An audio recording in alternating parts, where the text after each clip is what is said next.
I think we're about to go live. Let's just check that we're live. So wait a couple of seconds.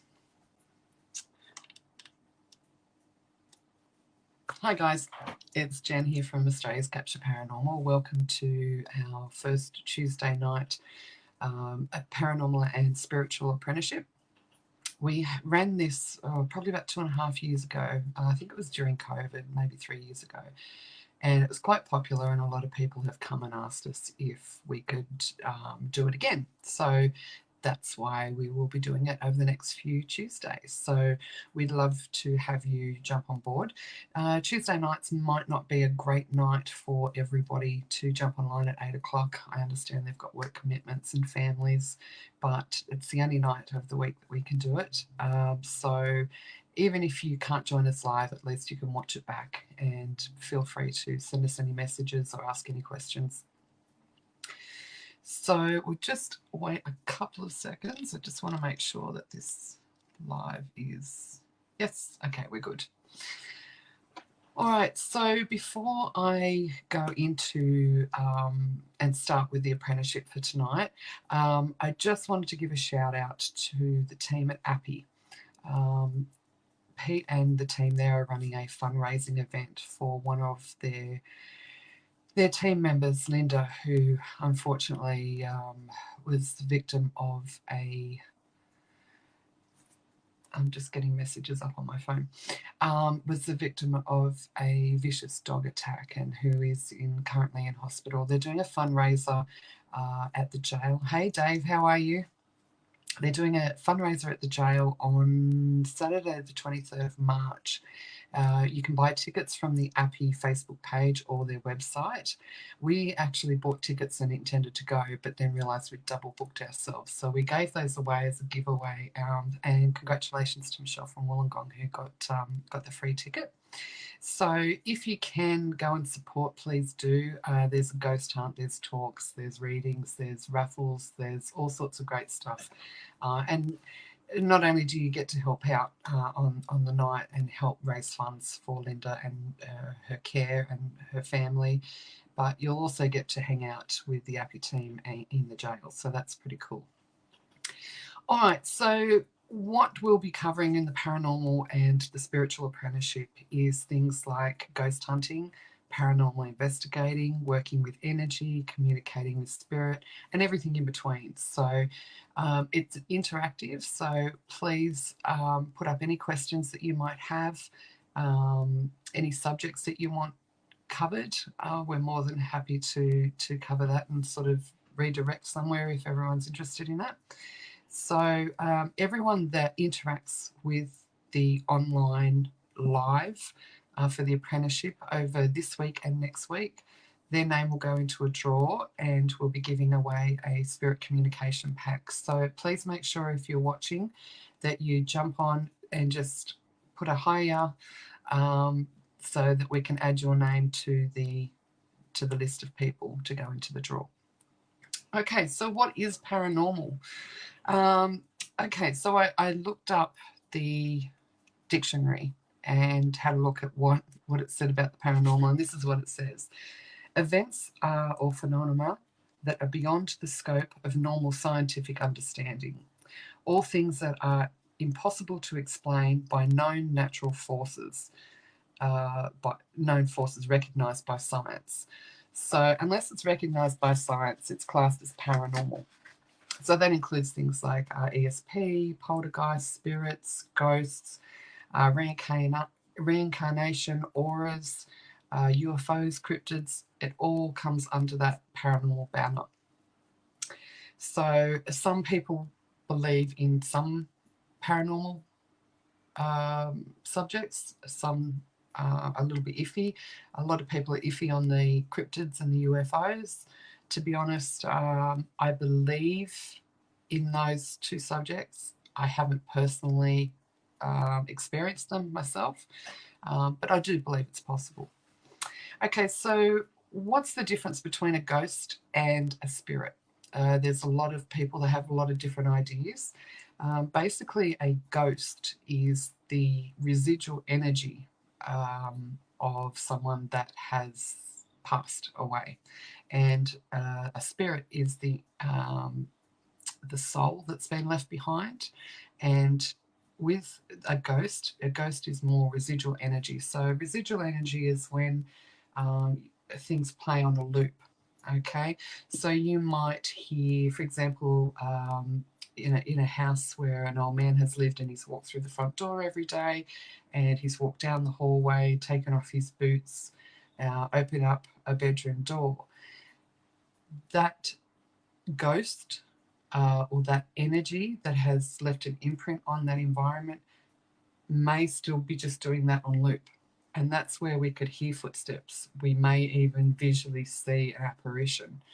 But that is a residual haunting, or a residual ghost is not someone that we can communicate with. So a spirit is what we class as an intelligent or intelligent haunting. So they're ones that we can actually communicate with. So both of them we can hear, feel, see, but only one of them we can actually communicate intelligently with. So when we're talking about our voice recorders and like EMF, that sort of thing, EMF can still pick up. We've had it pick up residual. But especially with the voice recorders, when you're hearing that the voices coming through, that is spirit voices coming through, not ghost voices coming through. Okay, they have similar characteristics, but yeah, there is a difference. But then the term ghost and spirit gets interchanged depending on who you speak to and depending on what content it is. Okay, I've just noticed we've got a few people on. Like I was just saying before, if you have not caught up yet, please send us a hi on the comments there, so we can add your name to the giveaway that we're doing over this week and next week. Hey, Leanne, how are you? Yeah, so there is a difference between ghosts and spirits, and depends on who you talk to. And everyone has a different belief system, I guess, but that is the general census of the difference between the two of them. I want to talk about, as we're covering all aspects of paranormal and spiritual subjects, I want to talk about the difference between a psychic, a medium, and a psychic medium. Hey, Rachel, how are you, honey?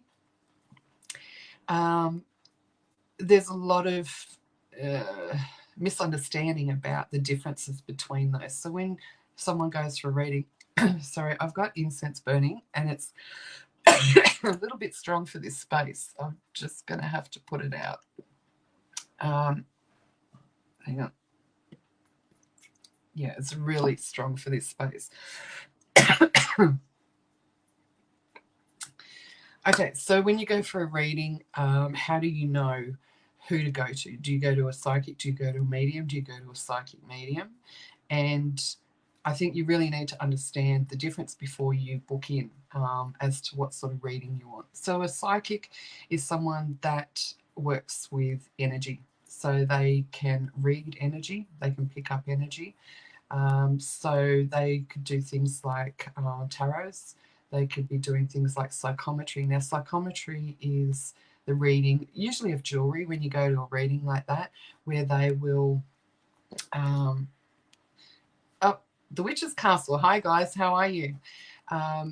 Where they will pick up the energy on a piece of jewelry. So, for example, if I go and have a reading and I take my grandmother's ring, they will read the energy off that ring, and they should be able to then bring through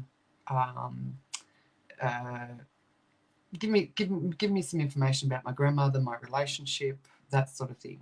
So they're reading energy. A medium is someone that actually connects with spirit and can communicate with spirit, and that's a different level of ability. Then a psychic medium is someone that can do both. So they can read energy and they work with energy, but they also work with bringing spirit through. And if you go and have a reading with them, with a psychic medium, you'll get a little bit of both. Okay, it's very difficult to because there's so many people out in the field that are claiming to be mediums, psychic mediums, clairvoyants, all that sort of thing. It's very hard to work out whether they are legitimate, whether they are using a brand for themselves that isn't necessarily what they do, but is more recognizable to the audience that they're trying to capture. Dave, question: how do you pick one that isn't full of and tells you things to keep you going back for more work? Yeah, it's very difficult. Look, I have been to sorry, this incense really got me tonight. I've been to a number over my lifetime, like quite a few, and at one point I made it a game for myself to try and find one that was legitimate. So it is very difficult, and the best way I found was trial and error, but it's a very expensive way to trial and error a reader. References from friends, family members, that sort of thing. But even then you have to be careful, because, and I'm not talking about the legitimate, I'm a medium, so I'm not trying to offend anybody, but I'm talking about the legitimate mediums and psychics and psychic mediums and clairvoyants and spirit workers here.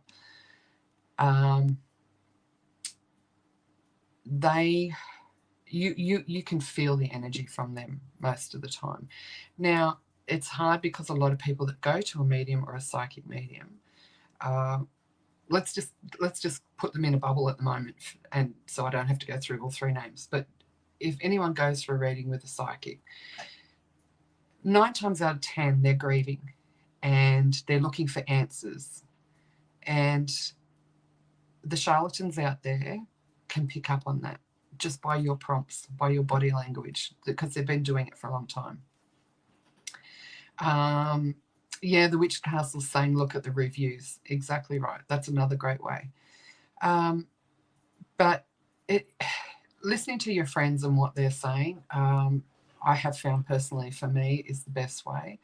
But when someone is grieving, you're not in the mindset necessarily. You're so desperate to have some sort of contact that you can easily be steered or led in a different direction, and you may actually give out information that you probably shouldn't. Okay, a genuine medium, psychic medium, they don't need prompts. They don't need anything other than you sitting in front of them. Okay, they also all everyone that works with spirit works in different ways. They get their information through differently. So some of them might want to hold your hand. Some of them might want to hold a piece of jewelry or something personal. Some of them will do a little meditation before what looks like a meditation to the reader, to the sitter, sorry. So there's lots of different ways to that spirit will come through for a genuine psychic medium. If you find that you've gone and had a reading and it doesn't resonate with you at all, before you're quick to go, they're crap, they're not legitimate, they were just taking my money, go and write some notes. If they don't allow you to write notes during, many do, but go and sit quietly while you remember and while it's fresh in your mind and write some notes, because it doesn't necessarily mean that just because you didn't understand it at the time that you can't understand it later down the track. So it's a really hard gig for a genuine spirit worker, because not only are they trying to give you the best, they're working for spirit. They're not working for you. Yes, you're paying them, but they're working for spirit. Their job is to bring the message that spirit comes through to give you. It's very hard to keep that connection and present it then to you in a way that, because they have a responsibility to present it to you in a way that is with kindness and with love. I've been to some ones where they've given me some horrific readings, and it can shake you up. Okay, so yeah, Dave, look, we get a bad rap, and that's like any industry. Hey, Sarah. Hey, Don. It's like any industry. There's going to be ones that are doing the right thing for the right reasons in the right way, and others that are pretending to be something that they're not. Now, also, too, there could be those people that are starting to come into their abilities, and they've chosen to start reading for public to help them practice and that sort of thing. But those readers really should be really telling you that and not charging a fortune. To be honest, I don't know what a reading costs these days. It's been many years since I actually went and had a reading, but if you're paying any more than, say, $1 a minute, $30 for half an hour, or $60, then you need to be very careful. Make sure that you've, like the Witch's Castle said, look at their reviews online, and know that some of their friends or connected to that may have put in some reviews. So if they've only got 5 reviews, if they've got 200 reviews and they're looking positive, great, we'll give them a go. But also remember too that whatever comes through from a psychic, if they're giving you advice on things that may be coming up for you, you have the ability to make your own choices and to redirect yourself. Don't just sit there and say, oh, well, the psychic said it was going to happen, so I'll just let it happen.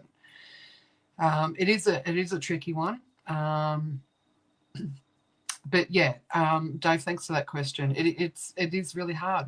If anyone knows of any great ones, then please feel free to put them up in the comments for anyone that's looking for a genuine reader. All right, so Witch's Castle saying also ask questions if you have them. That's right.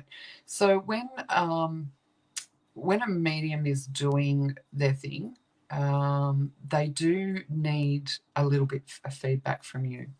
So don't just sit there completely stone-faced, okay? Because your energy needs to be put into this. Hey, Shane, your energy needs to be put into this, and that will help as well. Give them a little bit of feedback. Like you could say things like, oh, I understand that, or yes, I can take that, or I'm not really sure, but I'll check. Interact with the reader, and just say, if you're saying, no, I don't understand that, that doesn't mean that it's not true. It could be something that you've just, how many times have you gone and had a reading, and then someone has come back and they've told you something and you've like, nah, doesn't make sense. Then an hour or 2 hours, or even the next day, you go, oh my God, that makes sense. Or you go and speak to a family member or a friend and they go, no, that would mean this. So don't dismiss things straight away if they don't make sense. Just keep a mental note of them or write them down. Always ask if you can make notes. Most of them will let you. They won't let you video it probably. Some used to, this is going back a while ago, used to let you tape it with the tapes. Some may let you video, I'm not sure. But like I said, I haven't gone to have a reading for many years. All right, so difference. Now we're going to go through the difference between absolutely, I try and record readings so I remember later. Yeah, because it can be mind-boggling too. Like if you start getting all this information through, they're giving you one bit of information and that's mind-blowing, and your mind is still sitting in that bit of information and you're missing bits along the way. So try and write it down or record it. Well, Mary, what if you are just a really intuitive person but don't necessarily have any connections with spirit? I'm like that, not sure what I want to be sometimes. Yeah, look, that's what I was starting to say before, is some people are just starting out on their journey. For those that are just starting out and wanting to practice, ask your friends and family if you can, whether you're doing like a psychometry, or whether you're doing tarot, or whatever way you're doing it, ask your friends and family. I stopped reading for personal reasons many years ago, and only just got back into it recently. And I needed subjects to, other than my family members, to be able to practice on it and get my mojo going. I also made my own cards, my own oracle cards, and I needed to be able to connect with those. So I put it out to a few people. I jumped online one night, just randomly, and did some readings for people, and just little brief ones, that sort of thing. So if you're just starting out and you know you've got some ability, you do need to practice. It's like anything. You need to practice and practice and practice and learn how messages from spirit are coming to you, because we all get them differently. So ask your family and friends, if you can use them as guinea pigs, until you. And it also comes down to confidence too. When you're starting to be able to really feel that connection, and be able to learn how spirit is giving you your information, and then being able to then pass that information on, you'll get more confidence. So just practice, and ask friends to help you out. Dave, last reading I had was at the Appy Para Expo. It cost $60. There were a few readers, but I was drawn to this lady's positivity. Some things hit, others have kept me guessing. Okay, great. You know, they're not going to be 100% spot on all the time. But if you're getting more misses than hits, I would say that, take that. Take it on board, but you should never live by what a medium or a psychic brings through for you. Okay. Sally. Hey, Sal. I always let people voice record their readings if they want to. Good job. That's a sign of someone with confidence in their ability and what they do. So if someone says, yep, sure, you can record it, 9 times out of 10, you got a good one. And Sally's a good one. She's in Port Macquarie. If you're up in Port Macquarie, go and see Sal. Well, Mary, not sure if I want to be sometimes. That's fine. That's part of the journey. That's part of that backwards and forwards when you first start on your spiritual journey. It's like, I've got this. Do I want it? How do I want it? Do I want it sometimes? Educate yourself. Read. Speak to other mediums and other people that work with spirit, and take it at your own pace. You don't have to develop it if you choose not to. Look at different avenues.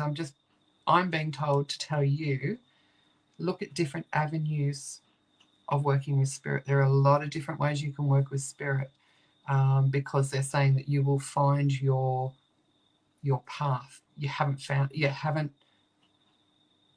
stumbled across the path that you're going to be on. So try psychometry. If you haven't already, look up what psychometry is, and start working psychometry. Psychometry is good to learn feeling energy. Okay. Hey, Denise. One medium I got to is $120 for 30 minutes. Wow. Another is $120 for 45. Wow. Inflation, I guess. It's been a while. Okay, so that's the mediumship. Okay, now we're going to go into the difference between ghost hunting and paranormal investigating. So this one is, again, the lines are blurred. Everyone has a different take on each one of them. For a paranormal investigator, there is a big difference between ghost hunting and paranormal investigating. So for myself and many that work in the field as investigators, ghost hunting is more of the scare factor. So a lot of people will go and let's go ghost hunting. I want to scare the crap out of myself and my friends, and this is really cool. And let's run around in the dark. Um, it's more about capturing something really cool so you can share it with your friends. And but there's no interest in why you're capturing this or why it's happening or how it's being captured.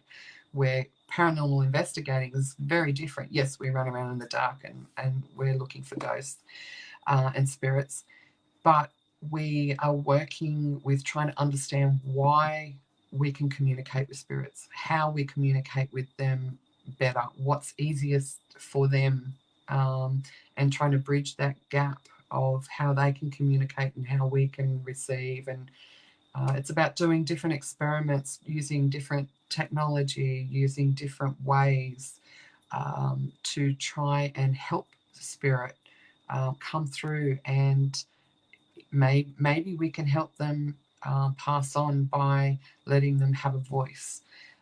So the two are very different. The ghost hunting and paranormal investigating, again, those terms are thrown around and interchangeable depending on who you talk to, and a lot of people don't understand what paranormal investigating means. So a lot of tour groups and things like that call it ghost hunting.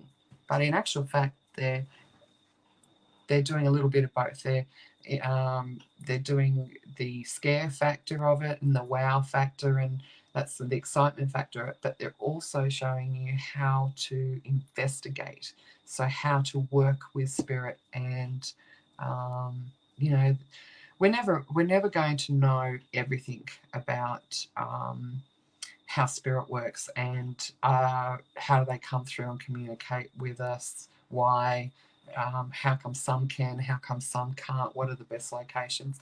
That's what a paranormal investigator is out there trying to do, is to find all those answers. And I truly believe we're not supposed to know the answers. If we did, then there'd be some big guru that's been doing it for 50 odd years that would know all the answers. We are not supposed to know. But I tell you what, it's a hell of a lot of fun and amazing emotionally to be able to connect with a spirit, to truly connect with a spirit that has passed and be able to help them come through and tell their story, or give them a voice, or just give them some appreciation and some love. Because we find a lot of the times through investigations, a lot of them just want to be heard. And we always ask the spirits that come through for us, can we help you? Is there something that we can do for you? And a lot of the times we get mixed. Sometimes we get yes, they just want their story out. Other times they know, just wanted to come through. Dave, ghost hunting, running away when you hear something. Paranormal investigating equals running towards that something. It does, actually. Although there's been a few times during an investigation where something massive's happened and we're like all crapping ourselves and no one's keen to go towards that sound. But we put our big girl panties on and we head out there, but we never do it on our own. So yeah, you're right. Oh, let me see. Leanne, I prefer the investigation. My friend prefers the ghost hunt tours. Either way, I like both. Yeah, look, everyone's different. And Shane's saying, I like to think of myself as an investigator. Yeah. Everyone's different as to why they do this. Some people are just TV junkies and they watch all the ghost hunting paranormal shows on TV and they want to experience that. It is amazing when you actually have a connection. They just want to experience that, but then they find that when they do experience something truly paranormal, it can be a little bit scary. And there's not one person that's in the field, whether they're ghost hunters or they're paranormal investigators that have been doing it for years. There's not one of us that hasn't had the absolute crap scared out of us by something we can't explain, can't see, or maybe we have seen it. So yeah, we're all out there doing it for different reasons. And whatever your reason is, that is fine. But we need to be doing it both with respect. Okay. The Witch Castle. Legit investigators debunk before calling anything evidence, and it's a lot more involved than people think. Absolutely. Yay. One of the biggest things that we do, the first thing that we do is debunk, debunk, debunk. If you don't know what that means, it means we go in and we listen to claims that have people have come up and said, oh, this is happening, that's happening, or we go in and we're investigating and something does happen. We're always looking for ways to not point the finger and say, oh, that's paranormal, that's spirit. We're always looking for ways to understand it, and, you know, like footsteps and scratching noises. A lot of times that is, because we hear it up in you hear it up in the roof a lot of times that can be animals. So we're always looking at ways to try and find out what else it is, what it is truly is, before we point the finger and say it's spirit activity. On many different investigations, we can come out of there after hours and hours and hours and hours and have nothing. There are a lot of investigations you can go into and you can have a lot of stuff happen, but you still can't put your finger on it and say that's definitely 100% spirit activity. It's a little bit easier when you've got mediums, depending on how you use your medium. And I use the word use in the nicest way. You really need to be in a location for multiple investigations and be documenting and analysing and debunking and really know the location before you, and have multiple, not just one, like, okay, photos that some of them, you know, orbs, okay, we can explain those, most of them. But if you've got a full body apparition, if you get a photo of a full body apparition, I have been able to get one at Macquarie Arms Hotel in Windsor, and I know that that is a legitimate photo, that is a legitimate capture and legitimate activity, because there's only two of us in the room. But for you, if I was to show you guys the photo, you should, and I would hope that you should, be a little bit skeptic and go, is that real? The worst thing is when people jump to conclusions straight away. So yes, Witch's Castle, yeah, absolutely, debunk, debunk, debunk. Sally, hours of sitting in the dark, talking to something you can't see, investigating 90% of the time. Yeah, there's lots of sitting in the dark, sitting in the quiet, being uncomfortable on cold floors in a prison, having bugs crawl over you, having all your equipment malfunction. There's lots to investigating. It is not what Hollywood shows you on these TV shows, where they do these little snippets of the little blips that they get. You know, you may go to a location, get absolutely nothing, or it could be full on, or you could get little bits and pieces, and it makes the night or day very long indeed. Shane, something's scared the crap out of me at Kiama Benz. Hey, Heath, how are you? Hey, I'm going to catch up with this when I get home from work. No worries, doll. Sarah, Sarah knows the photo that I'm talking about. I might put that up, Sarah. I'll have to fish it out and put it up. But yeah, it was pretty full on. Dave, I'm down near Shell Harbour. There's lots of trauma and accidents along the stretch of road. Yeah. Look, we have thought about, over the last probably 5 or 6 years, there's many sites that you could probably go and try and communicate with spirit on roadsides where there's been accidents. But morally, do you do that? We don't know. That's one of those questions that we might put out to all of our followers and see what they think. Okay, so what's the best method of investigating? Okay, so there are so many different methods of investigating. Everyone does it differently. I guess when everyone starts, they probably take on methods that they've seen on TV shows, and that's a good way to start if you're just starting out. Have a look at the experiments that they do, but don't be so rigid in following exactly how they do it. You've got to look outside the box and get creative and look at different ways. The best thing to do is, I guess, have a look at how they do it on the TVs. But go out and do different tours and investigations with different groups and different teams and tour providers. And you will pick up different things along the way and you will create your own method. But as far as the best methods, you need to be there for the right reasons. Okay. Not every paranormal investigator knows everything. They don't know the best ways of doing it. They swap and change to what's comfortable.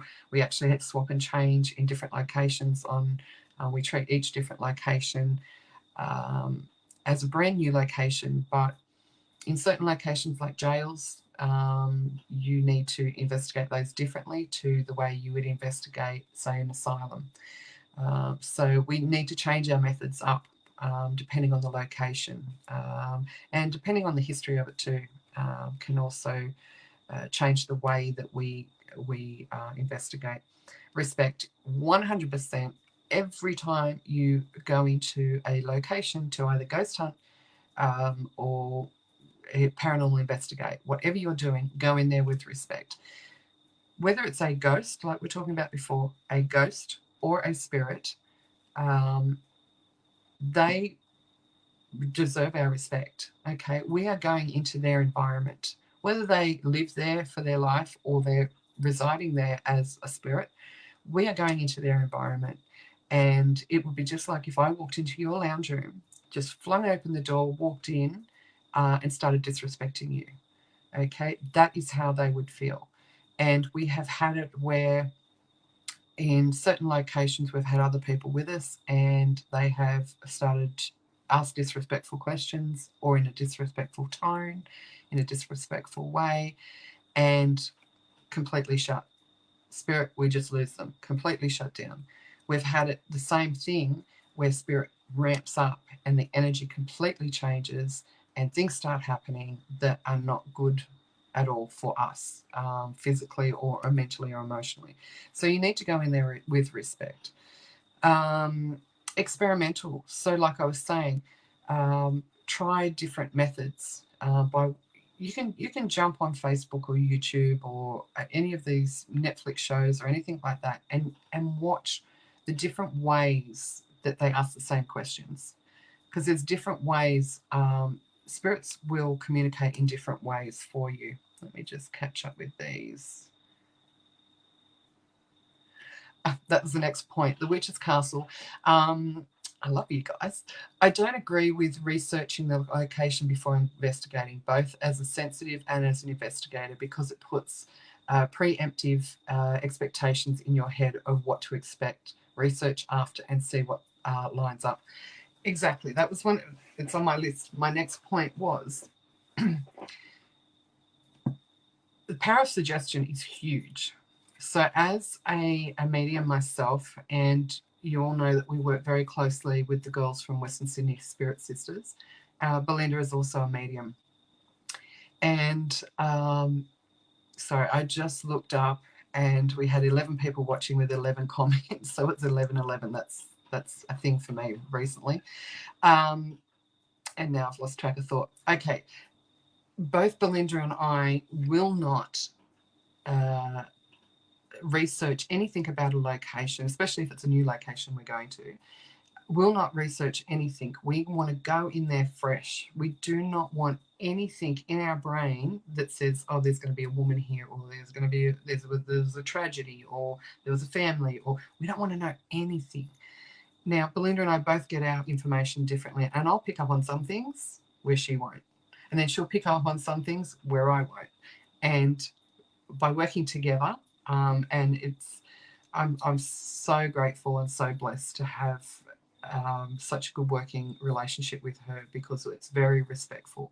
And we're both starting to learn how the other one gets information through. So that's really helpful. But we'll go in and we will do what we call a walkthrough and see what we pick up. And then we'll go and have a sit down, usually a cigarette outside, and we'll discuss about what she got, what I got. And then we will proceed to do our investigation. And there's many a times, even during an investigation, where I will walk into a room and I get bombarded with information or I get something, and I won't go out and tell her, oh, I got this and this is what happened and I heard this and I felt this. I go out to her and say, can you go and check out that room for me?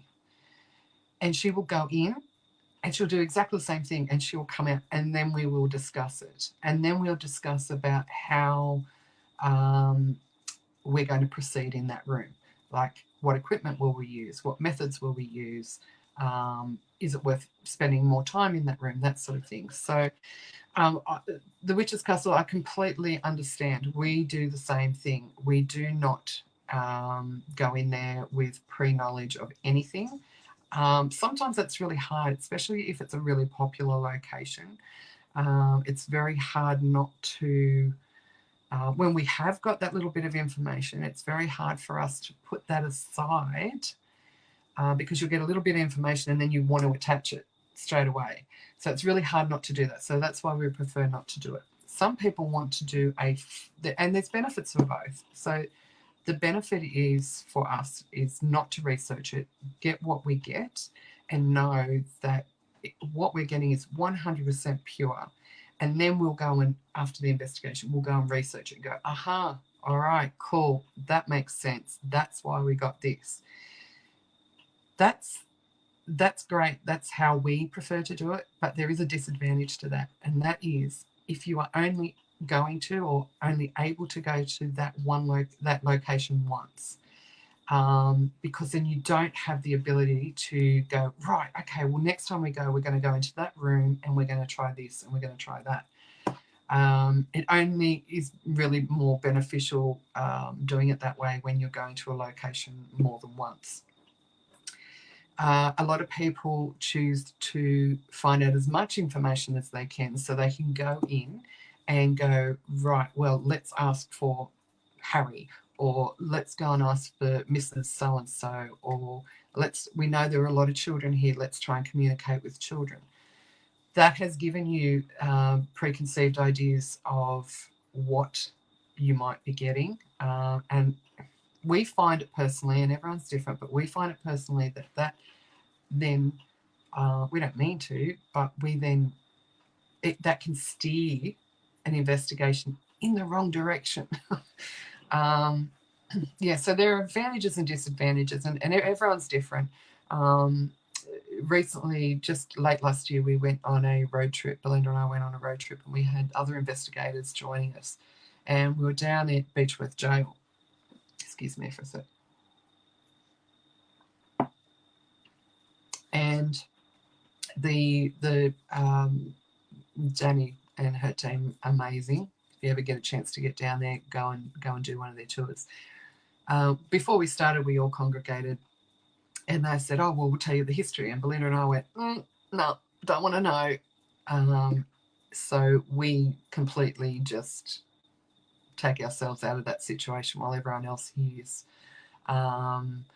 So, yeah, it is hard sometimes. But, yeah, no, completely understand that.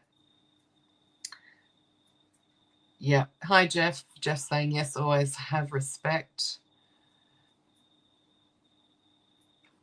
Oh, and you just subscribe to our YouTube channel. Thank you. We don't put a lot up there, though. I'm really slack with the technology and stuff like that. We're super, super busy. We do a lot of travel. I really should pull my finger out and do it. Hey, Belinda. Just talking to... Oh, there you are. Whoop. Hey, beautiful Belinda. Witch's Castle. I have a close friend that doesn't claim to have any abilities, but I love to take her along because we will keep track of what we both pick up, and at the end of the investigation, we often get the same names. Yeah, that's cool, isn't it? And she's saying that she doesn't have ability. I write notes as I walk through, then ask her what she picks up first, then show her my notes. It's the best feeling when they line up. It certainly is. It's a true blessing when you can find a para buddy like that. It certainly is. Safety in numbers too. I just know you as the Witch's Castle. I'm not sure of your first name, so I'm just going to call you the Witch. Witch Sisters. But the witch is saying that she does it one way. I've just told you another way. So everyone does it differently. Whatever your process is, that is fine. It's a personal process. So and it's also different people use different tools. So a lot of people get all the latest tech, all the big expensive equipment, which is fine, and you get some great results. Some people sort of use more old school, so tipping tables, Ouija boards, that sort of stuff. Excuse me. We have done a little bit of both. We sort of sit in the middle. We didn't go and buy all the big tech stuff because, like I said, I'm not tech savvy. But we have gone more from, we were finding that we're spending so much time at the investigation trying to fiddle around with equipment and buttons and batteries and power packs and everything in the dark. And we were focusing so much on this equipment and making sure it was on the right setting and the right buttons were pushed and it was recording, that we were missing so much in front of us. So we have gone back to a more old school way, I guess, and old school being using our abilities. So Rob, most of you know Rob, my husband, he claims he doesn't, he's not a medium. He claims not to have any ability, but he does, because probably for the last couple of years now, he has started getting the feeling of having cobwebs on him.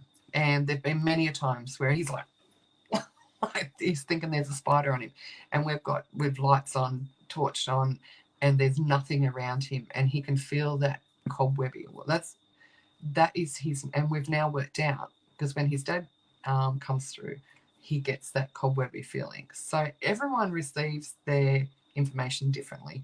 Okay, he is being able to pick up more now.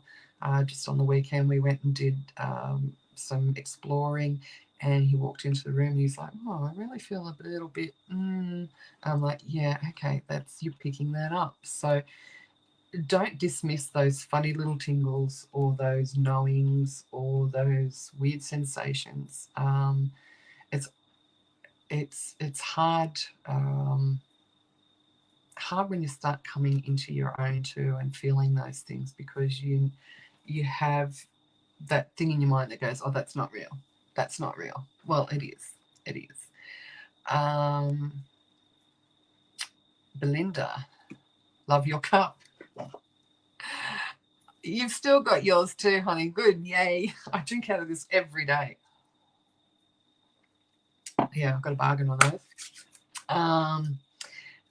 Sarah's saying that she gets cobwebs too. Yep. Dave, I like to research the history of the building, but not all of the tragedies or stories. Initial investigation, I like to use dowsing rods. So that's old school. Or quick spirit box session, which is more tech. So see, Dave's doing it different. He's doing a bit of this and a bit of that. So a bit of which is a bit of mine, a bit of his own. That's perfect. And this is where we can all learn. We can all come together and learn from each other. I'm on here talking about my experiences, what I've learned. I'm 50 something years of age, and I've been working with spirit all my life. So I'm on here teaching you what I have learned, telling you my experiences. They aren't going to be the same as your experiences. And just because our experiences are different doesn't mean that either one of them is right or wrong. Well, they're right for ourselves, but it doesn't mean the other person is wrong. And that's also where we have to come into respect in this field too, is respecting each other, respecting each other's processes and our opinions and that sort of thing. So Sally, relying on our senses and the atmosphere. Feel is my first line of investigation. Me too, doll. Me too. But it took me a long time to be able to trust my feel, my gut, my intuition, my spidey senses, if you want to call them that. And there's been people along the way that have helped me be more confident, I guess, in who I am, what I do, how I feel. And yeah, I think everyone needs to find those people that can help them, support them, build them up, lift them up, but be honest with them as well. Belinda, I've had the cobweb feelings too many times to count. Yeah. See, Belinda, you've been out in the field a lot too. And, you've been in different locations. So you've been doing the outdoor stuff, you've been doing indoors and asylums, all that sort of thing. So you've had a wide variety of different places to investigate too. So, yeah, that's interesting that's two tonight. Sarah and Belinda both saying that they get cobwebs. I think there might have been another one. Okay, so let's do a little bit of myth busting. Now, I want everyone to jump in with any myths on the paranormal or spiritual that they've got. Which is saying a lot of big tech is not reliable. Absolutely. A simple voice recorder is my biggest go-to. You can't beat a class EVP. That's pretty cool. We use the Necrophonic, and we videotape when we're using the Necrophonic. I'm sort of steering away from the EVP recorders, just because it's another thing that I have to handle. And I like the video and audio coming together. So if I'm hearing something, when we watch it back, we might have something happen in the background, but that's just me. Okay, so myth busting. Day or night? Why do we investigate when we do? A lot of people think we have to investigate at night time. No. If there's spirit there, if there's spirit activity, they don't sit on the clock. They don't go, oh, it's haunting time. They are there all the time. There might be certain parts of the day that they are particularly more active, or day or night, that they might be more active. But the main reason that we used to only do nighttime, and now we do mostly daytime, because I'm old and I like to be in bed early. The both have advantages and disadvantages. Okay, so let's talk nighttime investigating. So nighttime can be dangerous, because especially if you're outdoors or you're in an old building, you really need to go into that location before dark, or before lights out, and go and have a look at the location so you know where all the hazards are. Are there crappy floorboards? Are there big holes? Are there big spider webs? I've walked into quite a few of those before. So yeah, you really need to, if you're going to investigate at night, you really need to know the location, because you want to be safe. Okay. Investigating at night time can bring out the bats, the crickets, all the stuff that's going to screw up your EVPs. The last thing you want is bats flying around your head at night time, when you're in a location trying to communicate with spirit and scare the crap out of you. My biggest pet hate for investigating at night time is with our cameras, with our infrared lights and all the lighting on our cameras and that. The moths love them, and they come directly at the camera, which can screw up your evidence. But also, we were out at Skyville one night, and I had this big moth fly into my mouth, and I hit the deck. I was gagging, gross. I have had my fair share of moths and flies that I have ingested. So that's another reason I don't like doing it at night. Advantages of doing it at night, though, are when you've got the lights off, then your camera, depending on what setting you're using your camera on, your camera is less likely to have reflection on bouncing around reflective surfaces. So during the daytime, the sun's moving, things can look very different. An hour later, if you go back into that room and do some more photography and video and stuff. So nighttime's got its advantages and its disadvantages. Depending on your location, doing an old pub at nighttime, not great when you're upstairs trying to investigate and they've got a band on downstairs. Sally's saying accessibility, yeah. So daytime for us is somewhat better, except for the fact that you have more people around during the daytime. So your level of contamination from voices being carried and that sort of thing is heightened. Daytime, you can see where you're going. And yeah, I mean, at nighttime, your senses are more heightened, but daytime, nighttime, you can investigate either way. As far as spirit's concerned, they're there all the time. Most places, they will settle and be more quiet when there's more activity. So maybe daytime is not a great time when there's a lot of people around. You're not being able to sense, you're sensing other people's energy and not the spirit's energy. So it's a personal choice, but yeah. So another one is old is haunted. No, not necessarily. That old creepy building, the abandoned building, it's got to be haunted. No, not necessarily. A lot of people think a brand new build, it wouldn't be haunted. Can be. There are certain pockets, we live in Penrith, there's certain pockets around Penrith that have massive activity. And one of them was Glenmore Park. And when all that was starting to be built up and that sort of stuff in the ground was being dug up and things like that, that really stirred up a lot of activity. A lot of people are like, how can my house be haunted? It's only new. Yeah, well, it's not just the house that could be haunted. It could be anything in the house. It could be the land. It can be the environment.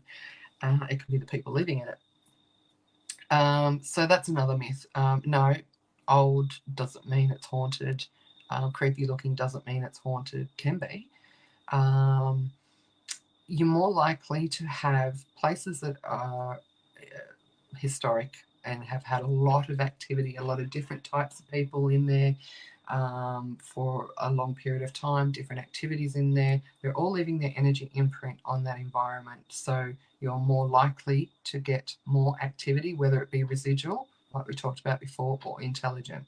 But, we've been in properties where it's really old and we've had nothing. So it just depends. Which is saying biggest myth is the witching hour at 3 a.m. A lot of people do their whole midnight spooky, the witching hour 3 a.m. Depends on the location too, and it depends on your energy.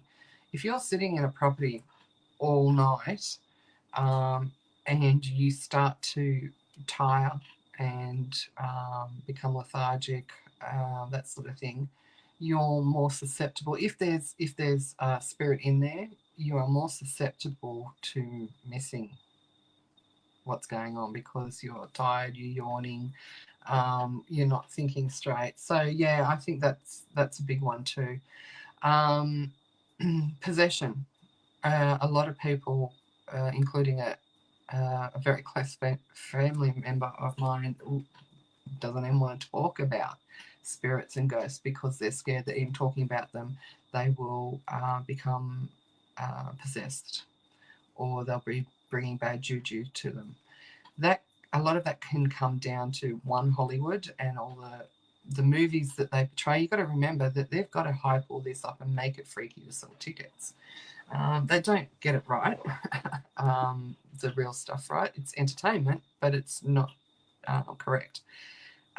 There's also religion-based beliefs that people have grown up with.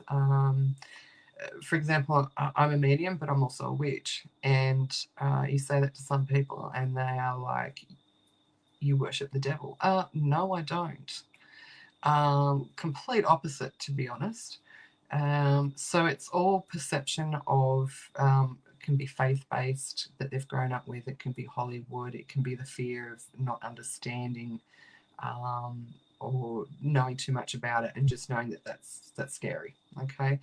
I'm not even going to go and touch on orbs. um, that's a whole 2 hours on its own. So yeah, so the witching hour, Dave, eating a moth sounds like part of the fun. Certainly makes for a good story. Yeah, it wasn't fun. Might make for a good story. It didn't taste good. And there was a lot of water consumed after that. Dave, myth, orbs in photos are only real if they're circled in red. I love that. Oh God, don't even get me started on orbs. Shane, anyone got a haunted doll they want to give away? No, I don't do dolls. Even as a little girl, I had one doll. I loved her. But as I got older, dolls, clowns aren't my thing. So anyone that's got one wants to get rid of it. Shane, down in Wollongong, he's looking for one. Dave, Ouija board is a gateway to hell. Oh, that's another one. You know what? That's right down there. I can't reach it. I've got a couple of boards, and as soon as you say the word or you pull one out, people freak out. Again, because it's fear-based, they don't understand it, or they've seen it in the movies, or they've been a stupid teenager and done some stupid stuff with it and had bad experience. The board itself is either just a bit of wood or a bit of plastic, whatever it's made out of. It's harmless. It's not magical. It doesn't have magical powers. It is us that's bringing that through, and this is just a tool that we are using. So it's the same as table tipping. We love table tipping. We have our own couple of tables. Our favourite is little Tilly, Tilly the tipping table. There's nothing magical about her. She doesn't have magical powers. She doesn't have the devil in her. She's just a tool, just like tarot cards are just a tool. So yeah, you need to be super careful with Ouija boards. Anytime that we've used them, when we've done investigations or we've on our tours that we've run, it's not something that we add to the tour, because a lot of people are not comfortable with it. But in free time, we have it set up. We will not let anyone on it unless one of either myself or Belinda are there. Because there's been a number of times we've had beautiful family messages come through for people on the board, and beautiful connections where everyone's been crying and in tears. But we've had a couple of yuckies that have come through, and as soon as Belinda and I can feel the energy in the room change, that's it. The board's gone away. Yeah, Dave, you've seen people freak out when it's brought out. Yeah, Sarah, yay, table tipping. One of Sarah's favourites. Leanne, love table tipping, have had some awesome experiences. Yeah, us too. All right, so what time are we? Oh, okay. All right, so choosing a location for an investigation. Okay, how do we do that? Look, different avenues. Everyone does different locations. So a lot of people just do cemeteries, which cemeteries are a great way to start, to build your confidence and that sort of thing. But permission is one of the big things that we need. And particularly in cemeteries, a lot of people don't understand that. I'm not sure if it's Australia-wide, but I know it's New South Wales. You are not allowed. It is against the law, and you can be arrested and charged by entering a cemetery, gravestone, or any burial area between the hours of sundown and sun up. I'm guilty. I have done it with and without permission. I no longer do that. We don't really do a lot of cemeteries. Some of them we do, like the really old historic ones, like some Hartley Vale. It's that's a really cool one. If it's an old historic, then we'll go not at night. Again, that comes down to danger as well. The last thing you need to be doing is tripping over and smashing your head on a gravestone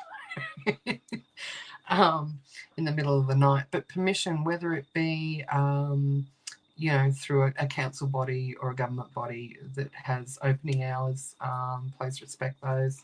Or whether it's private property. We were just out at Joadja 2-3 weeks ago. If you get a chance to go out there, that's amazing. But they do have an old school that's there, and it's on, I wouldn't say it's the main road, but it's the road into Joadja township, and it has a fence around it that's been pushed down and knocked down, but there's a sign on there saying, private property, do not enter.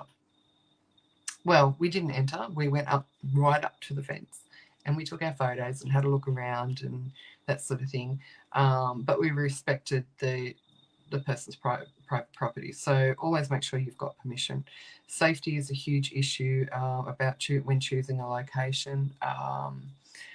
I've seen people walking around abandoned places that are on the water at night time. You're asking for trouble, man.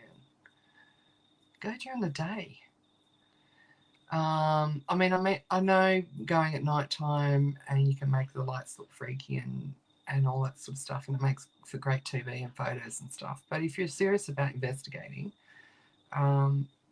you need to be safe. You need to be safe. So also another thing to think about when choosing a location is the history of the location. Again, if you're a researcher and before investigation, that's great. If you are not into the research before, like myself, it can be a little bit tricky, but I just go by the feel of something. Like, I don't know how many times we've been driving along on one of our road trips and I see something in through the bushes or overgrown or something, and I'll say to Rob, pull over. And he's poor guy. He's really good. He's always chucking U-turns and trying to find ways to get me into this building and things like that. So it's about opportunity too, I guess. Access, are you happy to pay to go into one of these locations? Some of them are paid. If you offer a few dollars, they'll let you in. A lot of them ask for a lot of money that you've got to judge whether that's really worth it. Maybe if they're paying, you've got to pay a huge amount. Maybe get a couple of groups together or a couple of friends together and all chip in for it. Some are free. Okay, but please always remember to leave the location either in the same state or in a better state than what you went into it. So if there's rubbish lying around, pick some rubbish up. Don't leave your footprint there. Okay. Okay, so we talked about when to investigate. So day or night, you've got noise contamination. So you can have noise contamination either day or night. So daytime, you've got more people around. You've got, general traffic, cars, trains, that sort of stuff. Nighttime, it's more of dogs barking, people having parties, noise transferring, that sort of thing. But another great time to investigate, and we hear Max barking, Rob's going, shh. Another great time to investigate is on an anniversary. So last year we did quite a few locations on their anniversary. So we didn't announce them before we went because we didn't want a whole heap of people turning up with us. But things like Ned Kelly, the siege at Glenrowan, we turned up, we were there on the date that it happened. Granville train accident, the Milperra massacre. There were different locations we went to on the anniversary of a death or a tragic event or something like that. And the aim for that was to see whether activity had changed or whether it was ramped up, and so we'd been to these locations prior or after, so we had something to compare them to. And the idea was to find out whether a date, an anniversary, had any effect on the activity. And generally speaking, no, it didn't. So we stopped doing it. That might not be the same for every location. Some locations might be very active on their anniversary. But we did get some, probably the most successful one that we got activity on was the Milpera Massacre, where the bikies were involved and that sort of thing. But that was really hard to do because we had to be really sensitive. We're actually in the car park, in the car, investigating from the car, because you can't be walking around, especially on the date of the anniversary, when other people that may have been personally involved in that could have been in the area visiting as a memorial, as a reminder. So we had to do it in the car park, and we we got we got some interesting stuff. Some pretty horrible stuff though, coming through psychically. But so yeah, so you could try anniversary dates. We haven't had a huge success in that. We might have just picked the wrong locations. Okay, and how long do you investigate for? I mean, how long do you stay in a location? Do you go, and if it's not jumping with activity, do you leave in a couple of hours, or do you need to be there for a long period of time? Do you need to revisit um, a location? I personally like the locations where we're getting a lot of stuff to be able to revisit it. The time again is 11111. Awesome. Just so that we can have comparisons. So How House is one that we have done multiple times. I don't know how many times we've been there. Each time we would get something crazy stuff. The alarm was going off, and we'd ask for it to be turned off, and it would turn off on cue. But the alarm wasn't being, it was being heard in the house, but the security system it was linked to, they weren't seeing it going off. And it was just really bizarre. Footsteps that kept appearing, and we'd clean off the step and everything, and then they'd be back there. We had a lot of activity come through there. But how long do you do an investigation? How long do you do a property for? I guess it comes down to the size of the property and how active it is. But we got to the point where we'd done our house so many times, and we felt like we were then trying to rehash everything, and we were getting the same stuff over and over.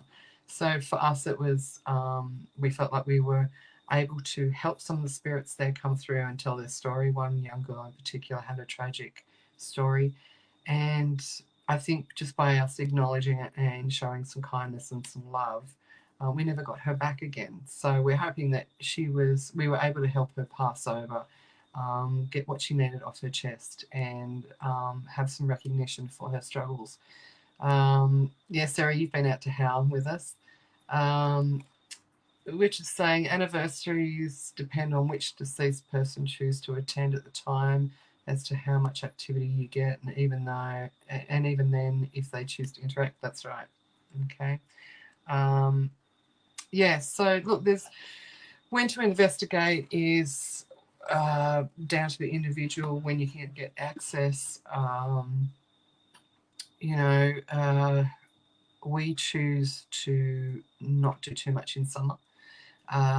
We find that I'm not great with the heat at all. I've never been great with heat, but now, good old menopause. So we don't do a lot in December and January, plus the fact that we leave that aside for our family commitments and finishing off 1 year and starting another year, and we have a lot of family stuff going on. So we don't tend to do December, January.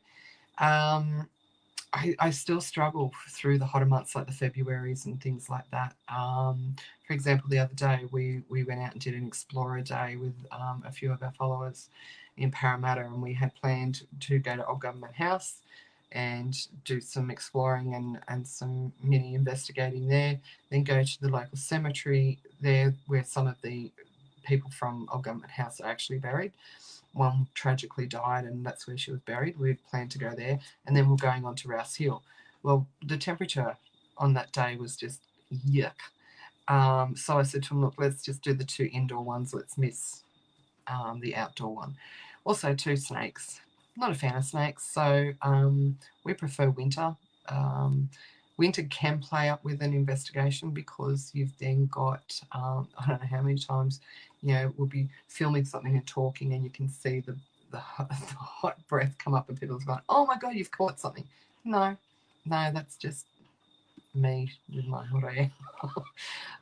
So yeah, it just depends on your preferences and your access and your permissions, and that sort of thing. So, okay, does anyone have any? Which is saying you'd be no good in Queensland. It's been horrid. Yeah, no thanks. we were up in Queensland. When was it? It was late last year. I think around November.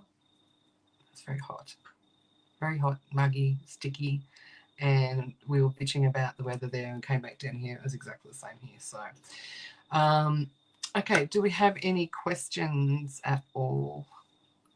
Leanne, Darwin is worse, so human. No, you can keep Darwin and Queensland to yourselves. We're actually looking at moving in the next couple of years onto the Central Coast. We've been looking for the last couple of years. And Sally, I know if you're still there, you're going to say Port Macquarie. Somewhere between Sydney and Port Macquarie is where we will be heading, and on the coast because it's generally cooler. Okay, so the last thing we probably, let me just have a look. I've got a few notes here, but we've gone a little bit over time.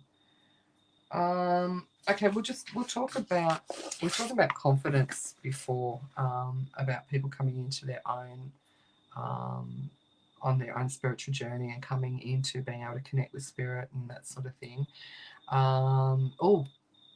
The Witch's Castle investigation bucket list. Okay, if everyone can jump on and tell us where your bucket list is. We'll go through that in a second. That's a good one. So yeah, it takes a lot of confidence to be able to work in the spirit field. For most people, it takes a lot of confidence. Unfortunately, there's a lot of ego in the field too. And I guess we're all guilty a little of having a little bit of ego. A little bit of ego is good, but when we get the types of ego that we see in every field, but we see in the paranormal field a lot, and when it's all about likes and it's popularity contests and it's about ripping off other people's ideas and claiming that they're your own, that sort of thing. That's the ego I'm talking about. Fear too. Fear can block our spiritual growth, and fear is fear of the unknown. So make the unknown known. Educate yourself, and there have been times over the course of my spiritual journey that I have feared things. I haven't had confidence. I still struggle with confidence sometimes. But when you grab hold of fear and understand that that's what's holding you back, it's not the thing that you're actually scared of, it's fear itself, which that's a bit mind-blowing. Educate yourself. So whatever you're scared of, educate yourself on it so you're no longer scared of it. Trial and error. Some people, I've heard it in the paranormal and the spiritual field, fake it till you make it. So there's a good side of that and a bad side of that. The bad side is if you're faking shit for your own ego to get attention, that's not good. There is a certain part of us that needs to be confident and maybe not fake the evidence. We're talking about fake the confidence. Surround yourself with people that give you confidence and that can have your back and encourage you, because that is really important. If you're just starting out and you're not sure on certain things, or you don't have your confidence level up, go and do some tours with reputable tour groups, across Sydney, Brisbane, whatever state you're in, whatever country you're in. Go and do some tours and that will give you confidence, okay? The more that you do, the more confident you will feel. So let's have a look at some of these bucket lists. Okay, Sarah's saying everywhere in the US. Sally, Waverley, got a story about that in a second.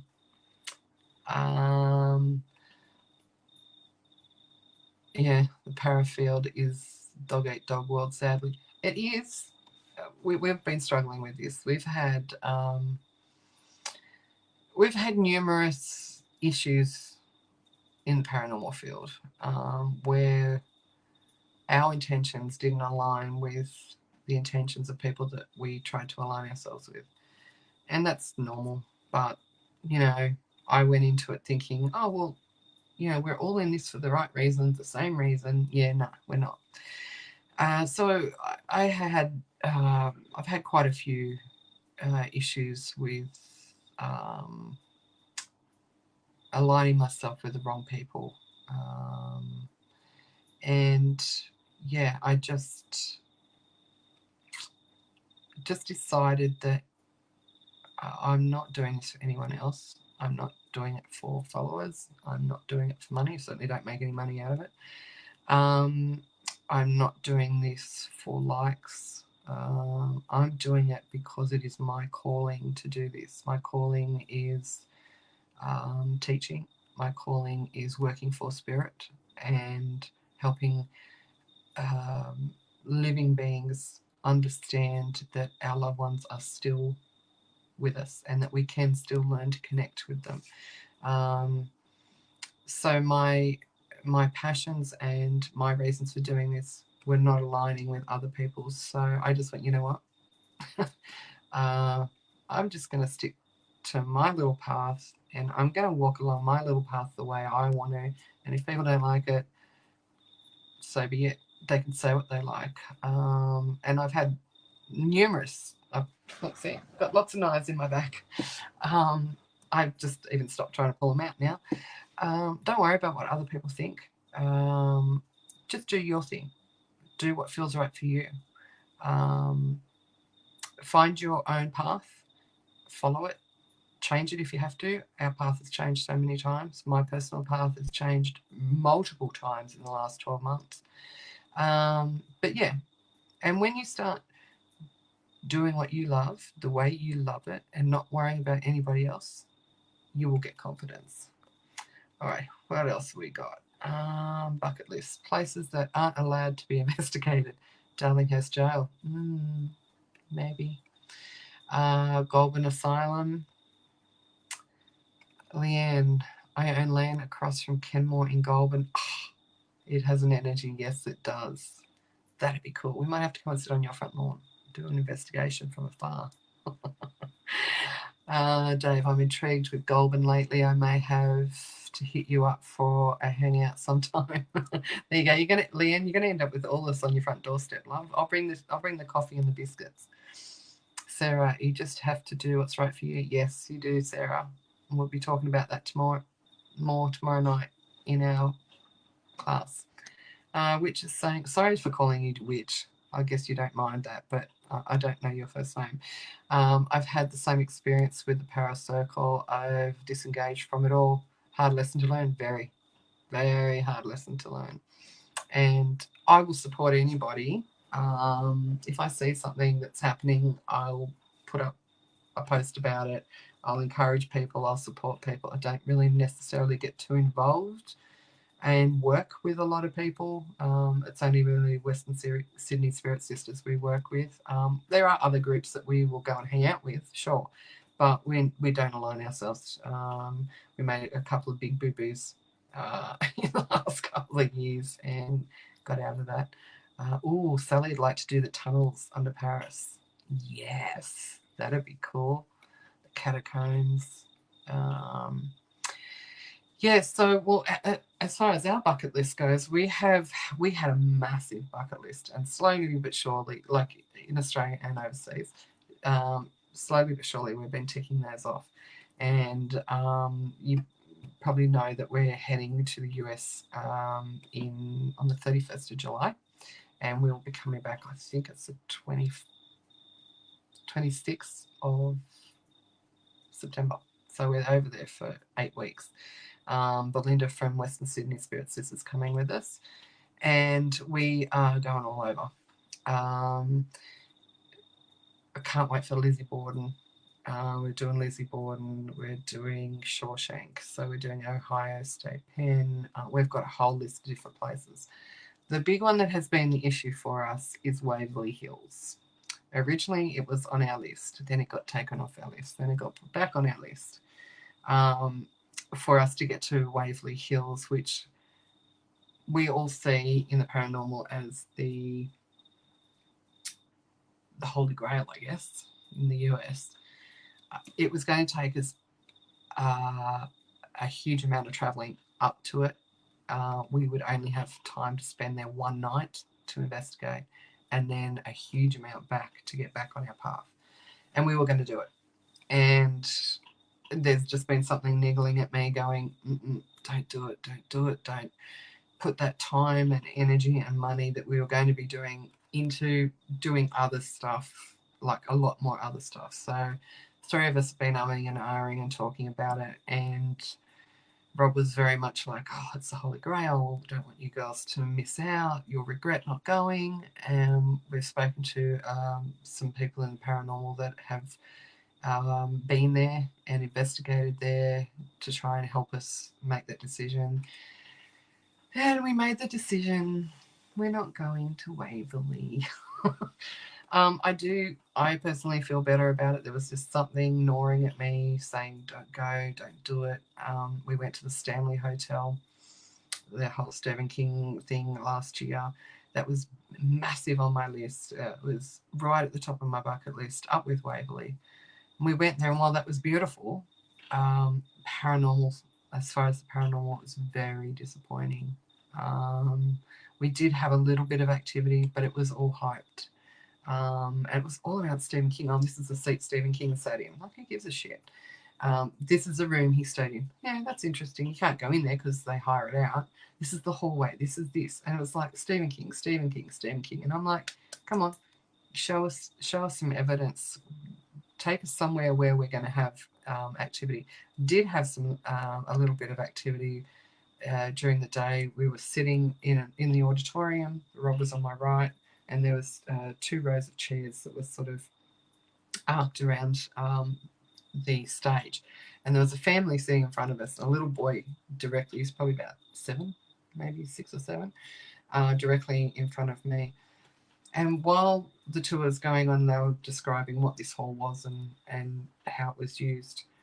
I got spirit energy straight up one side of me, and it was like, whoa, it was, and I said to Rob, we've got someone here.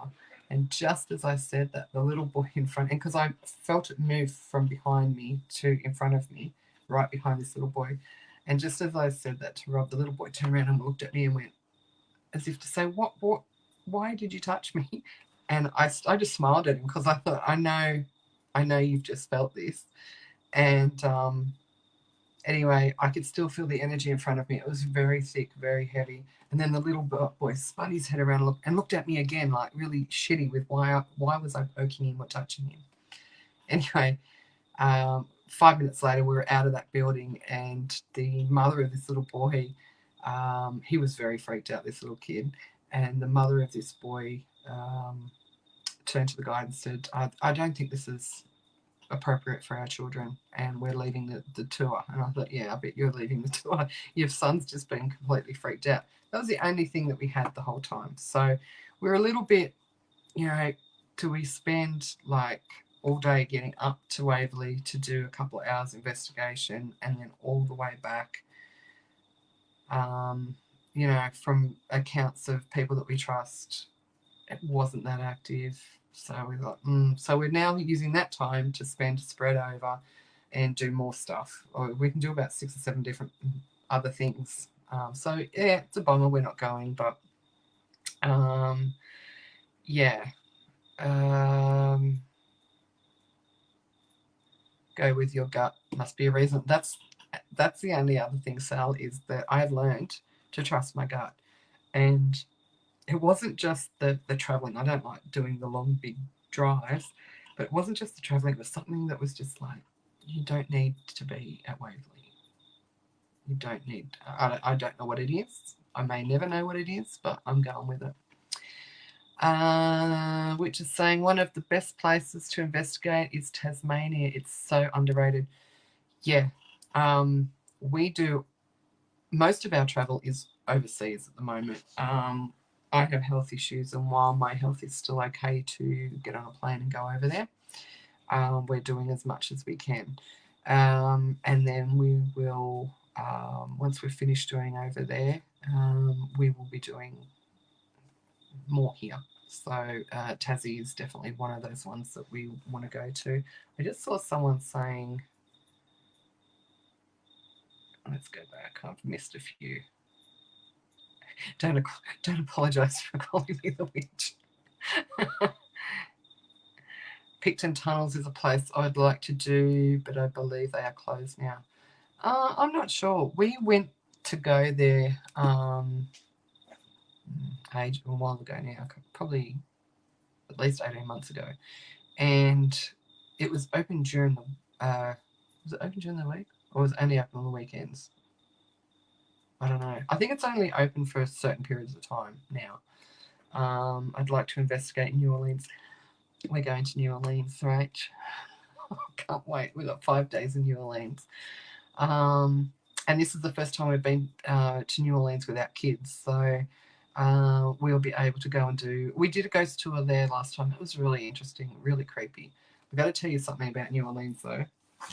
We were there with the kids, and I found this voodoo shop. Being a witch, you know, you've got to do these things. And I said to Rob, I think our sons were probably 13, 14 and 8. So I said to him, oh, you keep the kids out here and I'll go and check this out. So they went and got an ice cream or something. And I walked into this, up these little stairs into this tiny little shop, and there was just stuff hanging everywhere. I'm like, oh, this is really cool. And the guy behind the counter was an African-American with big dreads and everything. And he was a little bit creepy looking. And he sort of looked up from his eyebrows like this. And then he smiled at me, and there's all these gold teeth, and I was like, oh, hi, how are you? I was looking around the wall, and I was feeling the energy in there was just really uncomfortable. And then I saw this shrine thing, and it had some incense and some offerings and things like that. I had a little bit of a closer look at our lantern like this. There was a jar. Hi, Heath. There was a jar, and it was a real shrunken head. It wasn't just a gimmicky. It was real, and I had the worst feeling of something coming up behind me, and I was like, I am out of here, and I took off. So I'm hoping that I'm going to be a little bit braver, because I want to find that shop, and I'm going to drag Rob. I don't think Rob will go in there with me, but I'm going to drag Belinda in there with me. So this time I'm hoping to be a little bit braver and maybe stay in there. But yeah, it was a bit creepy. Dave, do you find that over-investigated areas have that allure taken out of it? I'd rather learn about Jimbo Joe's place down the road that hasn't been flogged by every YouTuber and influencer. Yeah, absolutely. Look, I think, especially with Waverley, and I have had 2 comments recently of people that I've discussed it with who have said it is overrated, and they've actually toned down their the dramatics, I guess. I think it's been absolutely flogged. But it's funny. I was talking to someone the other day, and they said, you know what, all the old shows like Ghost Hunters International, Taps, you know, all the older ones have all been and done Waverley. But what about all these new ones, all these new kids that I don't even know their names, to be honest, because I don't watch them. But have they all been to these ones, or was that just the fad of the era? Or was that just an easy one to get into, so everyone did it? And and that was one of my reasonings of, should we really spend all this time getting all the way up there to go and then be disappointed and be like, far out, we could have just spent an extra day or two doing other stuff. And yeah, look, I do think that a lot of places lose their appeal after they've been absolutely hammered. It's the same stuff over and over, whether it's legit or whether it's fabricated or whether it's a little bit of both. I think, yeah, I too would prefer to do something that no one has been to. I like the idea of when we travel is to show people where we've been, because we're obviously excited about it, but to try and get people excited about exploring themselves, whether it be in their own backyard, their own city, their own town, country, state, whatever, or whether it be overseas and something like that. We really want to get people to get out and explore themselves. So yeah, I think it was Dave. I think that unexplored places are more appealing for us now. In saying that, we are going back to the Q station in a couple of weeks, staying there and doing a tour. Probably because we haven't been there for, it'd have to be nearly 6 or 8 years or something like that. And yeah, we just thought we'd have a night out and go and do that. So we are doing that. That's been done to death, but that's pretty cool. Shower block. Shrunken head is pretty gross. I've actually got a real human skeleton in my care. Oh, okay, cool. I don't mind the skeleton. It was the actual head and the skin and yeah, no. Dave, legend precedes itself for me. Like the Q station, I have no ambition to go there because of how popular it is. Yeah. So we're going there because I can't tell you why we're going there. There's something that we're keeping close to our chest at the moment, but we've decided to go. Haven't been there for quite a few years. Had some great responses, and sorry, my computer's flicking at me. Had some great responses there, but we've had just as many or better responses at little unknown places that we've just stumbled across too. So all right, well, that's about it for tonight. We will be back next Tuesday, 8 o'clock, so we'd love to have you all jump on again. Thank you for interacting. You guys brought up some really good points and ideas. Next week, we'll be talking about energy work, tarot, oracle, protection, equipment, debunking. We've touched a little bit on debunking. Pareidolia and what it is. And what it's not, and best ways to capture evidence. So there were a couple of subjects we didn't touch on tonight because we sort of went in a different direction, but that's what this is all about. It's Leanne. I've done the Q station. It was a very dull evening. I've done it about 4 times. Every time the shower block, there's stuff in the shower block, and I have somewhere a photo. It was taken maybe 12 years ago. And actually it was longer than that. It was just after digital like cameras and shit on phones, so it was a long time ago, say 12 years ago. And at the end of the shower block, when you walk in, you walk to the right side. We took a photo down the end of the shower block because it was creepy ass, and there you can see the shadow of a male, what we're assuming is a male figure, a smaller one, which looks like maybe mum and dad, and then a smaller one as a child. But do you think I can find that photo? I have lost it. I don't know where it is. I have filed it incorrectly somewhere. So one day I'll come across it. When I do, I will pull it out. Yes, so Q Station's cool. Shower Block 1998 was my first time scared shitless. I'm hoping that, because we're staying there, so I'm hoping I'm going to be able to get back in the shower block the next day, just after Bracky. Rob probably won't be with me. He'll be like, what the hell? I'd like to do a live there and see if anyone's picking anything up. I won't, obviously, we're doing the tour the night before, and obviously won't be able to do a live there. But at some stage, we're going to be down there, like a couple of hours before the tour, and then overnight, and then I guess until we get kicked out next day. We've got to waste a couple of hours because we're then going to the footy at Cogra to watch the Dragons. You're the Dragon people. And so we might be able to hang around there a little bit, but I am going to try and do a live from the shower block. And yeah, but I'll post up when we're doing that. All right, everyone, thank you very much. Also, too, last thing, full moon this Saturday, 24th, if you're into working with the full moon. So what do we do at the full moon? A couple of things. We review. So we look back at where we've been, what we've achieved, what we've gone through, and, you know, being grateful. We release, we let go of the things that are no longer working for us.